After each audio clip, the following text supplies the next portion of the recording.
Ese burya waba uhora na stress wumva ufite imihangayiko myinshi, hari ibintu bikubangamiye, hari ibintu bitari kuri gahunda, wajagaraye? Muri kino kiganiro cy'uyu munsi tugiye kureba hamwe ibintu bitandatu byagufasha mu guhangana ndetse no kwivura stress ku buryo wayigabanya mu buzima bwawe. Mu buryo busanzwe karemano, stress ni ibintu bisanzwe buri wese ashobora guhura nayo bitewe n'impamvu zitandukanye. Ahubwo buryo tubana nayo, tubasha kuyigenzura ndetse no guhangana nayo nibyo bitandukanye. Ikibi cya stress ni uko burya itarangirira kuba twagira imijagararo tukigunga cyangwa se tukaba dushobora kugira ibintu bimwe na bimwe byaducika cyangwa se twakwica bitewe n'uko dufite stress. Ahubwo burya stress ishobora gutuma hari n'uburwayi turwara nk'indwara z'umutima, hypertension, diabete, stroke ndetse n'ibindi. Niyo mpamvu rero stress, kwiga uburyo bwo guhangana nayo, kuyirwanya ndetse no kuyirinda ari ingenzi, kuko harimo no kurengera amagara yawe no kugabanya ibyago byo kubasirwa n'izo ndwara dushobora guhura nazo bitewe n'iyo stress twahura nayo.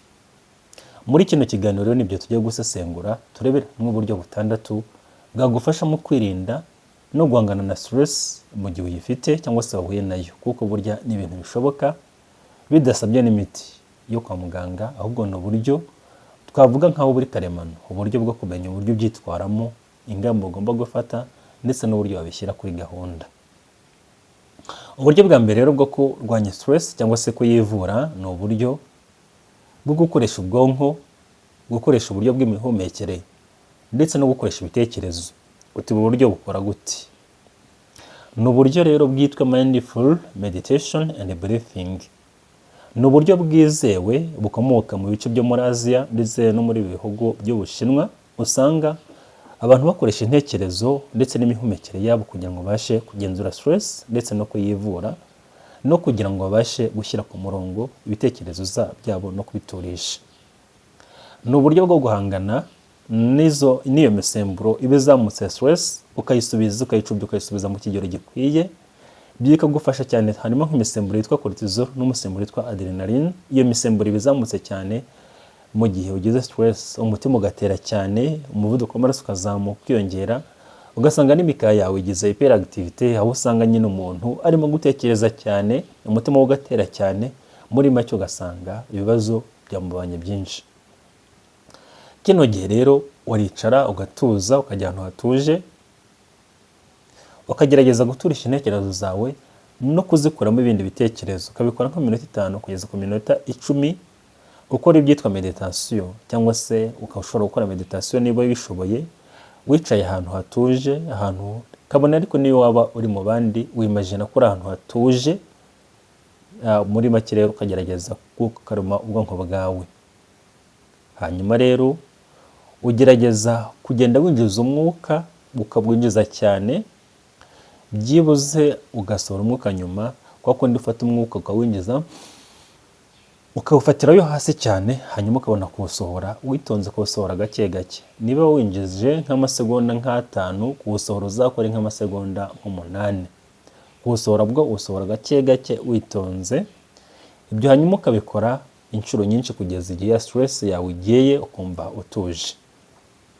Nugira stress ukabona ikintu kirakujagaraje, ubuze icyo wafata, ukagira stress ako kanya, ibyo bintu uzabikore, bizakora, bizaguturiza.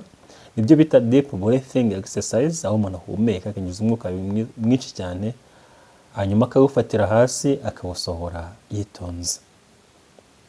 Uburyo bwa kabiri bwo guhangana na stress ni gukora siporo cyangwa se physical activities. Gukora siporo rero burya ufite stress bishobora gutuma uhangana na stress. Ibyo rero bishobora gutuma iyo ukora siporo, hari umusemburo witwa endorphin uvuburwa mu mubiri, ukaba ari umusemburo cyangwa se ari ibibonekamo ibinyabutabire bituma wumva uguwe neza, happiness. Nanone bikabatera ibyitwa euphoria.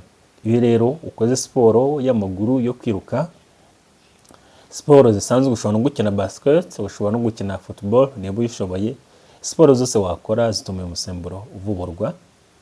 Nanone gukora siporo bitera ibyitwa muscle relaxation, aho usanga imikaya yawe n'umubiri wawe muri rusange usa naho uruhutse, bigashushira ku murongo ibitekerezo byawe. Gukora siporo rero bishobora gutuma bya stress igenda, ibyo bikaba bishobora gutuma utuza ukamera neza.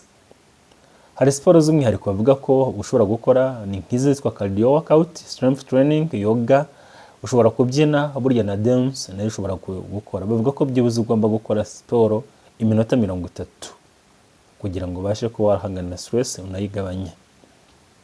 Uburyo bwa gatatu bwo guhangana na stress ni ukurya mugasinzira. Ibi rero uko byagenda kose, niba uri kumva kino kiganiro bigeze bikubaho, mu gihe uryama wajagaraye, ufite ibibazo bitandukanye, utameze neza, hanyuma mu gitondo ukabyuka wumva byagiye ku murongo, umeze neza, nta kibazo ugifite.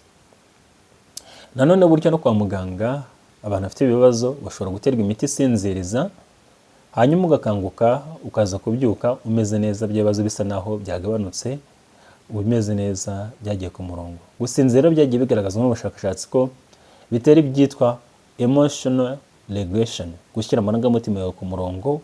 Burya gusinzira birabikora, ugasubiza ubwonko ku gihe, ibyitwa cognitive priorities ndetse na physical recovery.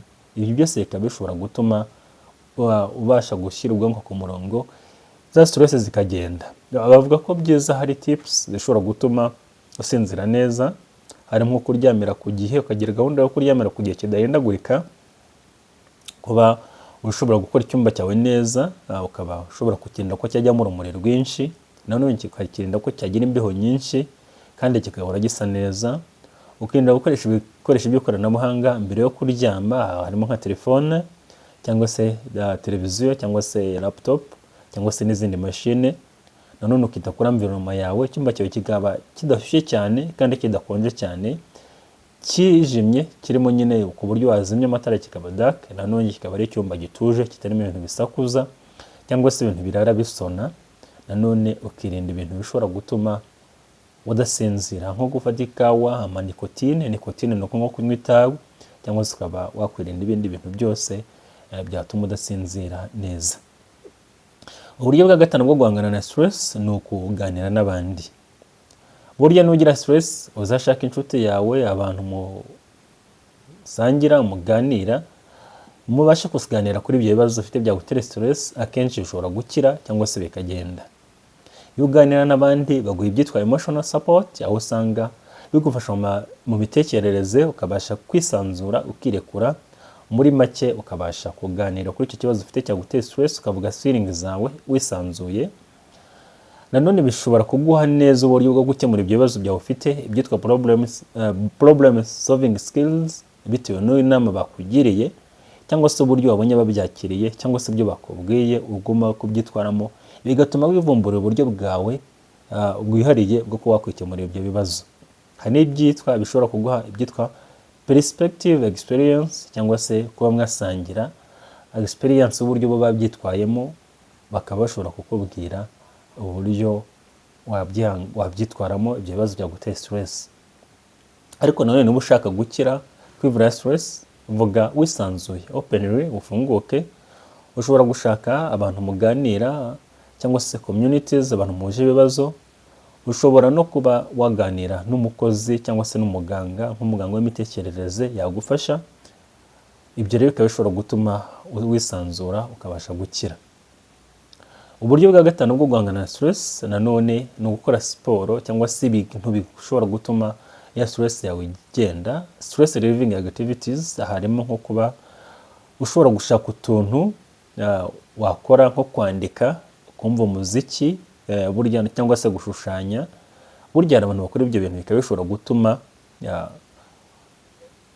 ya stress yabigenda. Cyangwa se nanone ukaba ushobora kujya muri nature, ahantu hatuje, hari ibidukikije, nk'ahantu muri jaride cyangwa se ahantu mu ishyamba, ukaba ushobora kwicara ugatuza, ugashyira intekerezo zawe ku gihe, ugasanga nyine ya stress iragiye, umeze neza. Ushobora kugenda n'amaguru, ushobora gutwara igare, ushobora guhikinga, ushobora gukora ibyitwa gardening, nko kwita ku majaride yawe. Ibyo byose bikagira calming effect kuri wowe, ugasanga nyine uratuje. Ushobora gukora ibintu bikunezeza, harimo nko gukina imikino ituma ukoresha ubwonko, guteka. Burya umuntu wese agira uburyo bwe akora ibintu bishobora kumuvura stress, ugasanga nyine bya bintu bitumye atuza. Hari n'umuntu tugeze kuganira ambwira ko mu gihe afite ibibazo, afite stress, agenda koza amasahani, ngo arangiza rwose kuyoza ya stress yagiye neza, nta kindi kibazo agifite. Hari n'abantu bashobora kugenda ugasanga arakoropye, harimo akagenda akamesa, akarangiza rwose aribyo bintu bituma ya stress igenda. Uzashaka uburyo bwawe rero ari bwo ukora bukurangiza, butume ya stress igenda, aribwo ugira nyine uzajya ukoresha. Uburyo bwa gatandatu bwakuvura stress cyangwa se bwatuma uhangana nayo, ni uburyo bwo kugira imyitwarire ya nyayo ishobora kukurinda ko wagira ibindi bibazo byaza nyuma, cyangwa se byarushaho gutuma ugira stress. Ibyo bibazo rero burya hari abantu bagira stress bakajya kunywa inzoga z'umurengera bakazihamya. Ibyo rero bishobora gutuma ya stress yawe ahubwo iguteza ibindi bibazo, cyangwa se nanone ishobora kuza hari izindi ngaruka zirimo no kuba ushobora kugira uburwayi. Hari abantu bagira ibibazo stress bakavuga ngo bakizwa no kuba bakora imibonano mpuzabitsina, bakaba bashobora kuyishoramo n'abantu bapfuye kubona bose, ugasanga bibateye uburwayi cyangwa se bakuyemo uburwayi bushobora no kubazabatera ibindi bibazo biruta ya stress bari bafite. Hanyuma rero mu gihe ugira stress, gerageza ugenzure ibikorwa urimo gukora, hanyuma rero wirinde bya bindi bishobora gutuma ahubwo ubuzima bwawe bwarushaho kuba bubi.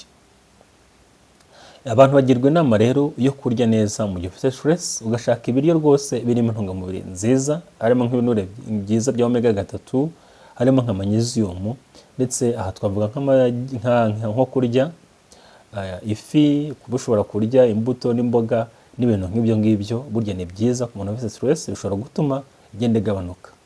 Bavuga ko ugomba kwirinda kunywa inzoga mu gihe ufite stress, ndetse no kuba ushobora kunywa itabi, kuko ibyo bishobora kwangiza ubuzima bwawe nyamara ubikoze uhubutse.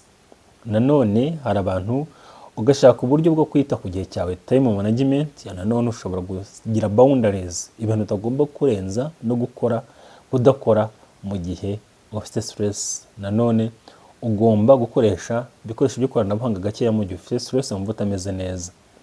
Hari n'abantu bakora hari abantu ushobora guterwa n'umuntu stress, nko kuba umukunzi wawe yaguhemukira, yaguca inyuma, nawe ukumva ko wahita ubikora ako kanya ubikoreshejwe n'umujinya. Ibyo rwose ni nko kwiyahura. Uzagire ka agenda k'ibintu utagomba gukora mu gihe ufite stress, mu gihe wayigize ufate usome k'akantu, hanyuma bizajya bituma ubasha kugira kwikaruma cyangwa se guturisha intekerezo zawe, ku buryo utakora amakosa ashobora kuzakugiraho ingaruka mbi n'ejo hazaza. Stress burya ni ikintu kiri manageable, ni ikintu umuntu burya usanga akenshi kiba cyatewe n'imitekerereze yacu n'uburyo twarespondinze kuri iyo situation twahuye nayo. Ariko iyo ugerageje ugashaka uburyo wayobya intekerezo zawe gatoya, ya stress iragenda rwose. Uzabikore ushaka uburyo wayobya intekerezo zawe, cyangwa ushaka ikindi kintu cyaguhugizaho, cyangwa ugerageze kumva ko ibyo ari ibintu bisanzwe biba no ku bandi bantu bose, kandi ko ari ibintu biri manageable, birarangira ubuzima bwawe bugakomeza ko bitaratwara ubuzima bwawe. Icyo gihe rero uzumva rwose stress ishize, hanyuma ugerageze gukaruma situation ubashe kwitwaramo neza. Ufite igitekerezo cyangwa se inyunganizi, wabyandika hagenda kujya comment. Ufite n'icyo wifuza kubaza cyangwa se gusobanuza, nacyo wacyandika aho ngaho tuvuga ku buzima.